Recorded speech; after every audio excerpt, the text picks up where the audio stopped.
Apa? Gajah rupanya berkomunikasi antara satu sama lain melalui buang air besar dan kecil di mana tempat. Kajian mendapati lebih daripada separuh cara gajah bertentu sapa menggunakan deria bau. Dan deria bau tu boleh bau apa? Peluk busuk, air kencing dan tai lah. Apabila dua ekor gajah bertemu tanpa berkata apa-apa, mereka akan kencing dahulu. Yo, saya bau-bau. Ini bukan siwang ke? Kalau tak bau, saya tak perasan. Ini bukannya sili ke? Dan kemudian, satu ketul tai lagi. Yo, bila bau ni, mesti anda baru je dapat anak kan? Betul tu, baru je 1 tahun. Saya bau, pasti hidup anda juga cukup baik. Hati pun senang. Dan dalam tai itu, ia juga boleh menunjukkan keadaan tekanan gajah. OMG, saya bau sedikit lagi. Rasanya, anda agak tertekan kebelakangan ini. Banyak tekanan ya.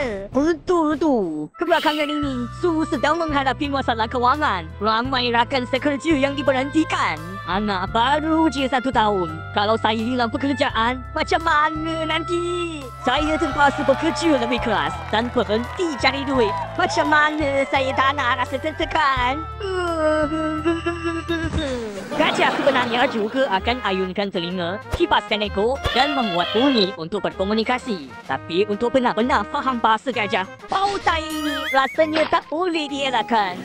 Fudi, saya sangat berbudaya.